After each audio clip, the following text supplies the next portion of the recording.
गुरुदेव, आज महालय अमावस है। महालय का क्या अर्थ है और इस दिन का क्या महत्व है? देखो, कितने लोग इस दुनिया में रहे, वो सब लीन हो गए, ब्रह्मलीन हम कहते हैं ना, ब्रह्मलीन हो गए, शिवैक्य हो गए। जो लय हो चुके हैं, जो अनंत के साथ एक हो चुके हैं, उनकी याद में किया जाता है आज की अमावस्या का उत्सव।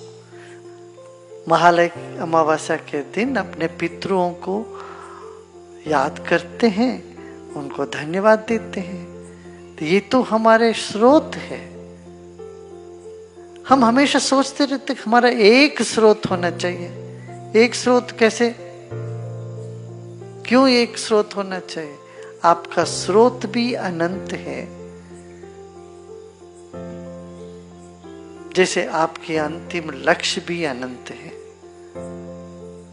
ना। तो हम जरा पीछे मुड़ के देखो कि तुम तो दो लोगों से तो पैदा हुए, अकेले माता से या पिता से नहीं पैदा हुए।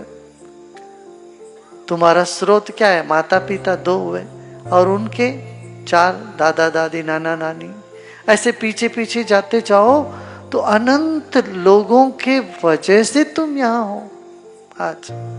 तो तुम्हारा स्रोत अनंत हुआ कि एक हुआ?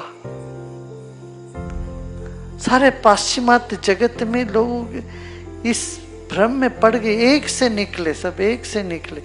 इस तरह की एक में निकलने की, एक से सब कुछ निकालने की चेष्टा होती, मगर वास्तव में देखा जाए तो हमारा स्रोत अनंत है।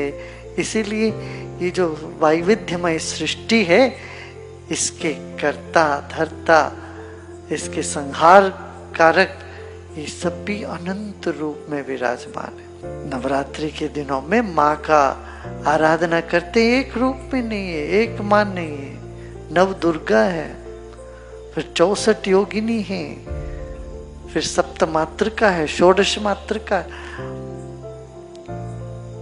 अनंत रूप और अनंत गुण से संपन्न चैतन्य शक्ति है, उसी की आराधना है। और इस आराधना, दैवी आराधना से पहले पितरों का आशीर्वाद चाहिए।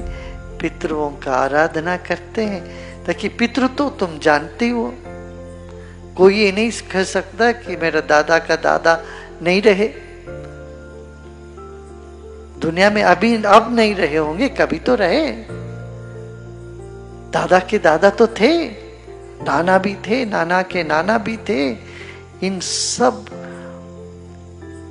व्यक्तियों के, इन सब आत्माओं के वजह से तो तुम आज यहाँ हो। तो उन सब के प्रति मन में धन्यभागी भाव जागे, कुछ सेवा के काम में लगे। यही तो महालय का उत्सव है। उनको तर्पण देते हैं। तर्पण माने कि आप सब तृप्त हो जाइए, मैं आपके लिए इस दुनिया में ऐसा काम कर बैठूं कि आप प्रसन्न हो जाए।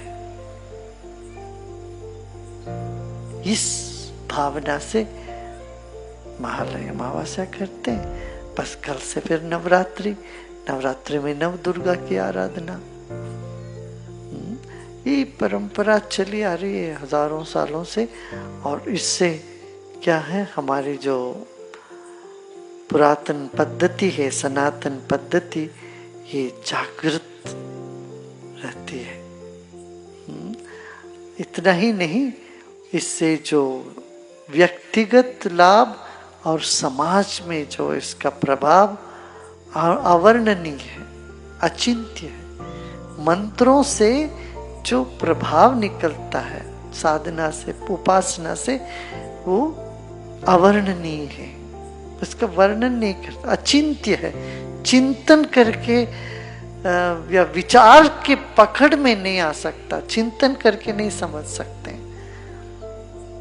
मंत्रों का प्रभाव को अचिंत्य कहते हैं। सोच नहीं सकते, सोच के बाहर है इसकी तरंग।